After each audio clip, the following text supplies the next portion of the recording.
Hello plus one class surface tension chapter चल रहा है अपना। उस नेक्स्ट टॉपिक है इंटरमॉलिकुलर फोर्सेस। इंटरमॉलिकुलर फोर्सेस किसी सबसटांस दे विच जिहड़े मॉलिक्यूल्स हैं उन्हां विचकार फोर्सेस हुंदी है। इस इंटरमॉलिकुलर फोर्सेस नूं आपां शॉर्ट रेंज फोर्स कह दिंदे आ, क्योंकि यह इंटरमॉलिकुलर फोर्सेस शॉर्ट डिस्टेंस ते एक्ट करदी है। मतलब मॉलिक्यूल्स जदों आपस शॉर्ट रेंज च नेड़े नेड़े हुंदे आ दैन यह इन एक्शन हुंदियां ने। इंटरमॉलिकुलर फोर्सेस दा इलैक्ट्रिकल ओरिजिन हुंदा है एंड इन्हां दे टाइप्स दो टाइप्स दी है ये, adhesive force and cohesive force. देखो अपने कोले यह गिलास की प्लेट है। इस गिलास की प्लेट के उत्ते आपां कोई वाटर ड्रॉप गेरदे आ, दैन वो गिर के इस तरह की हो जाती है। ठीक है, हुण यह सबसटांस अलग है, ग्लास है, यह सबसटांस लिक्विड है, वाटर। ठीक है, सॉलिड एंड लिक्विड। सॉलिड के उपर लिक्विड किस तरह का फैलता है, या जो आप सॉलिड के कंटैक्ट च लिक्विड लेके आए तो लिक्विड के मॉलिक्यूल्स ने सॉलिड के मॉलिक्यूल्स नाल किस तरह अट्रैक्शन की। वाटर दे या लिक्विड दे मॉलिक्यूल सॉलिड दे या ग्लास दे मॉलिक्यूल्स नाल इंटरमॉलिकुलर फोर्सेस किवें होईयां उन्हां दे विचकार। इस ते डिपेंड करता है कि यह फोर्स एडहेसिव है या कोहेसिव है। जे सेम सबसटांस है, वाटर दी आपां एक ड्रॉप ले लैंदे आ, ये वाटर दी ड्रॉप च सारे मॉलिक्यूल्स वाटर दे हैं और ये सारे मॉलिक्यूल्स आपस एक दूजे नाल जुड़े हुए हैं। ठीक है, यह फोर्स ऑफ अट्रैक्शन जो सेम सबसटांस च हैगी है, then this is cohesive force. ठीक है, कोहेसिव फोर्स जिहड़ी सेम सबसटांस च हुंदी है। It is the force of attraction amongst the molecules of the same substance। ठीक है, एडहेसिव फोर्स जिहड़ी की हुंदी है मॉलिक्यूल्स ऑफ डिफरेंट सबसटांस। जिस तरह सॉलिड है और लिक्विड है, यह जिहड़ी हैगी है ड्रॉप इस दे उत्ते थोड़ी जी फैल गई। ठीक है, क्योंकि यह लिक्विड दे मॉलिक्यूल और सॉलिड दे मॉलिक्यूल दे विच आपस च फोर्स ऑफ अट्रैक्शन हैगी सीगी। सबसटांस अलग है बट अट्रैक्शन सबसटांस ते भी डिपेंड करती है कि दो सिमिलर सबसटांस तो होएगी। जो वाटर की गल करते हैं आप, वाटर की ड्रॉपलेट आपस च सारे मॉलिक्यूल्स आपस नाल जुड़े ही होणगे। इस तरह ही जो आप मरकरी की गल करते हैं, दिस इज मरकरी, मरकरी के भी सारे जिहड़े मॉलिक्यूल्स हैं आपस च कोहेसिव फोर्स नाल जुड़े ही होणगे। हुण डिपेंड करता है कि आप जो ग्लास प्लेट के उत्ते वाटर की ड्रॉप गेरी या मरकरी की ड्रॉप गेरी। जो आप मरकरी की ड्रॉप गेरांगे तो मरकरी की कोशिश करेगी कि वह मिनीमम एरिया टच करे इस ग्लास के नाल, वो इस तरह करके फैलेगी नहीं। ठीक है, मतलब ये जिहड़े मॉलिक्यूल्स हैं वह सॉलिड नाल या ग्लास नाल घट अट्रैक्शन दिखा रहे हैं, बट वाटर के मॉलिक्यूल्स इस ग्लास नाल ज़्यादा अट्रैक्शन दिखा रहे हैं। इस करके उसने कहा भी मैक्सिमम एरिया मैं टच कर ला। सो एडहेसिव फोर्स होंदी है force of attraction acting between the molecules of different substances. ठीक है, हुंदी डिफरेंट सबसटांसेस च है पर यदी भी अलग अलग वैल्यू हुंदी है, जिहड़ी कि मैं तुहानूं मरकरी ते वाटर नाल समझाई है।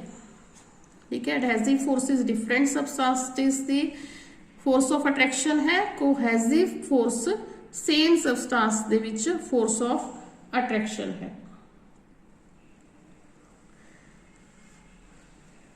पानी गिलास नूं गिला कर दिंदा है, this is due to force of adhesion. Water ते गिलास मॉलिक्यूल्स च फोर्स ऑफ एडहीजन हुंदी है। मैं पेन नाल इस पेज दे उत्ते लिख रही हाँ, किवें लिख रही हाँ, इसका जिहड़ा रिफल है यह पेपर नाल चिपक रहा है, एडहेसिव फोर्स करके चिपक रहा है, ठीक है। जे यह इस तरह का मटीरियल हुंदा इस पेन दे विच जिहड़ा इस नाल अवॉइड करदा कि मैं इस पेपर नाल ना चिपका, दैन मेरे लिए लिखना मुश्किल सीगा। कोहेसिव फोर्स दे विच मरकरी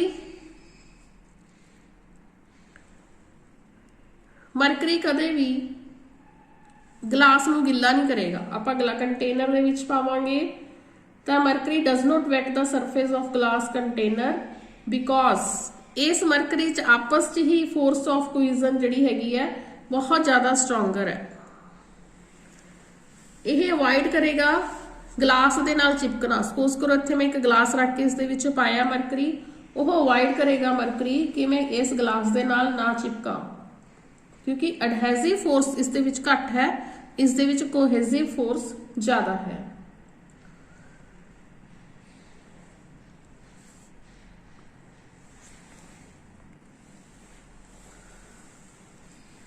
नेक्स्ट टॉपिक है अपना एंगल ऑफ कॉन्टैक्ट।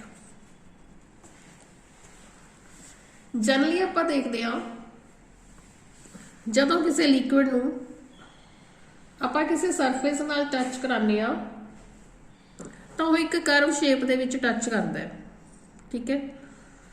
यही मरकरी टच कराया होया है ग्लास प्लेट नाल, इत्थे एक वाटर बबल टच कराया होया है, ठीक है। यह शेप जिहड़ी हैगी है एक कर्व शेप च उन्हें टच किया होया कॉन्टैक्ट, ठीक है। The surface of the liquid near plane of the contact with another medium is curved. हुण इस आपां एंगल ऑफ कॉन्टैक्ट देखना है।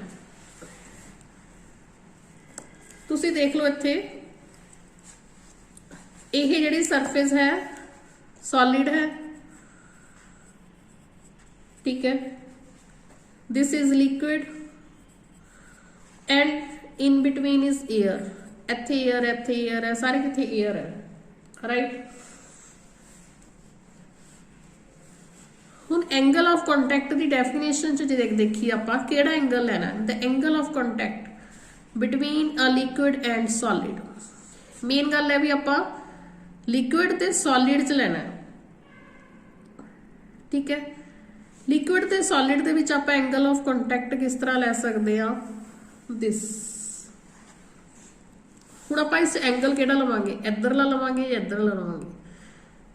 मैं क्या किया लिक्विड एंड सॉलिड, यह लिक्विड है सॉलिड है, जे इधर लैनी है तो यह एयर आ गया, ठीक है। सो अपना एंगल किहड़ा होएगा, this one. The angle of contact between a liquid and solid in contact is defined as angle enclosed between tangent to the liquid surface. A liquid surface है, is the tangent at the point of contact. जिथे यह liquid and solid contact कर रहे हैं उस point ते tangent draw करनी है और ਉਹਦੇ ਵਿੱਚ ਇਹ ਦੋਨੇ ही लेने हैं, लिक्विड भी लेना है और सॉलिड भी लेना है। उस पॉइंट ते जिहड़ा एंगल बन रहा है that point is called angle of contact and this should be solid surface inside the liquid. जिहड़ी लिक्विड हैगी है सरफेस यह इनसाइड होनी चाहिए है, मतलब अंदर वाला आपां जिहड़ा हैगा एंगल लेना है। इस तरह ही इस केस च टेंजेंट ड्रॉ करनी है। हुण इस पॉइंट दे टेंजेंट ड्रॉ करनी है और इस साइड करनी है, क्योंकि लिक्विड ते सॉलिड इस साइड है, ठीक है। इस तरह आपां टेंजेंट ड्रॉ की और इन्हां विचकार जिहड़ा एंगल बनिया this angle is angle of contact. ठीक है, इसनों आपां डिनोट करते हाँ थीटा नाल। This is angle theta.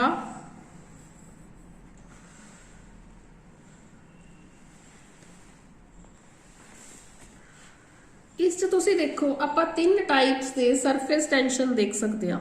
Surface tension नूं आपां एस नाल डिनोट करते हैं, किसी बुक च टी नाल भी किया हुआ है पर आपां मोस्टली एस नाल डिनोट करन जा रहे हैं।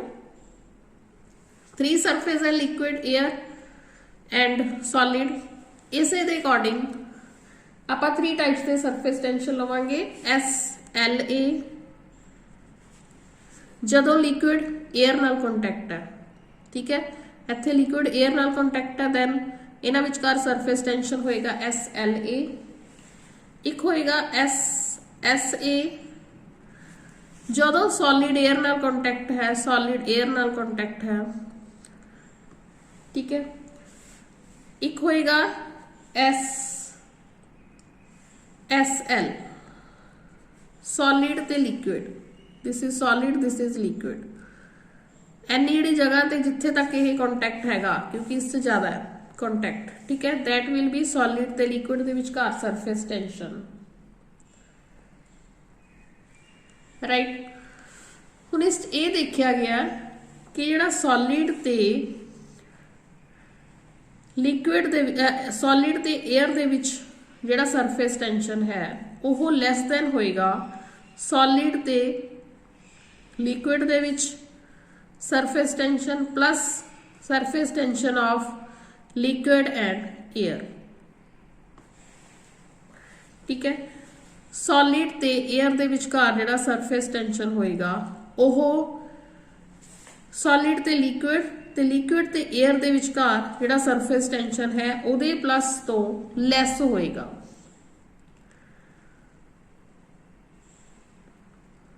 यह जिहड़ी कंडीशन है for equilibrium of liquid drop placed on solid surface, J condition हुंदी है फुलफिल, दैन जिहड़ा लिक्विड ड्रॉप है वो इक्विलिब्रियम च सॉलिड सरफेस दे उत्ते पई रहेगी। जे यह लैस है, ठीक है, दैन एंगल भी ऑब्ट्यूज होएगा। थीटा एंगल जिहड़ा एंगल ऑफ कॉन्टैक्ट किया हो theta angle will be obtuse, मतलब 90 डिग्री तो एबव होएगा।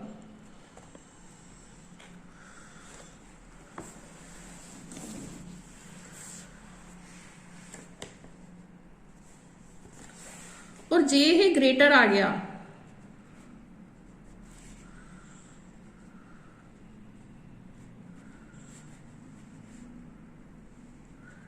ठीक है, if this is greater than this तो थीटा जिहड़ा हैगा वो लैस दैन 90 होएगा, मतलब अक्यूट एंगल होएगा। ठीक है, जिस तरह मैं इस केस से दिखाया।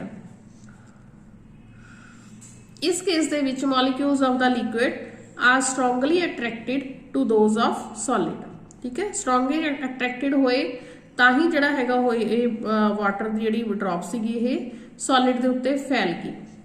इस करके आपां नूं स्मॉलर एनर्जी रिक्वायर होएगी एक आपां नूं लिक्विड सॉलिड इंटरफेस क्रिएट करन लई। और इस केस जे थीटा लैस दैन 90 डिग्री है या यही कंडीशन अपने कोल फुलफिल हुंदी है, दैन लिक्विड जिहड़ा हैगा सरफेस नूं वेट करेगा। ठीक है, अदरवाइज जिहड़ा लिक्विड है वो इस केस दे विच लिक्विड जिहड़ा हैगा वो सॉलिड सरफेस नूं वेट नहीं करेगा। ठीक है, जिस तरह तुसी मरकरी की एग्जाम्पल देख सकते हो, मरकरी दे विच थीटा जिहड़ा हैगा ग्रेटर दैन 90 डिग्री हुंदा है और वो वेट नहीं करता हैगा सॉलिड सरफेस नूं।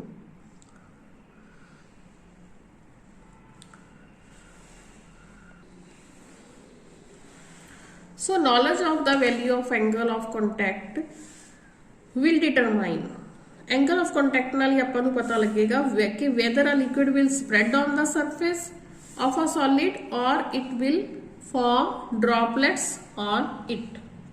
ठीक है, इसमें आपां एक डायग्राम नाल भी समझाने आ। एग्जाम्पल है आपां एक ट्रफ दे विच वाटर ले लिया, एक च मरकरी ले ली, एक ग्लास स्ट्रिप आप डिप की इस दे विच, ठीक है। हुण इहनां विच एंगल ऑफ कॉन्टैक्ट की बनेगा, this will be angle of contact in water and this will be angle of contact in mercury।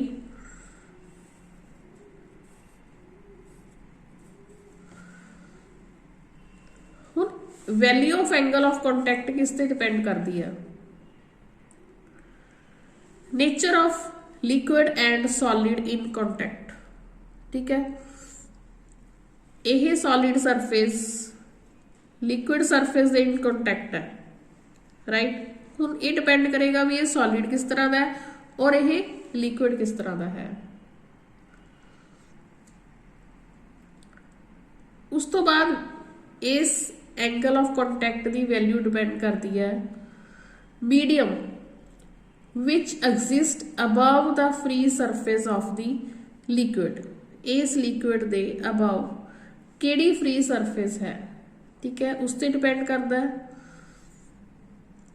और यह इस गल ते बिल्कुल डिपेंड नहीं करता हैगा कि solid to liquid surface inclination की है, मतलब यह किस तरह इंक्लाइंड हुई हुई है ग्लास स्ट्रिप इस दे विच, इस गल ते बिल्कुल भी डिपेंड नहीं करता हैगा, ठीक है। जे लिक्विड यह लिक्विड इस वैजल दी साइड्स नूं इस वैजल दी साइड्स नूं गिला कर दिंदा है, then value of this angle of contact is acute। जे ये दीवारां नूं गिला नहीं करता हैगा then angle of contact is obtuse, this theta will be greater than 90 degree।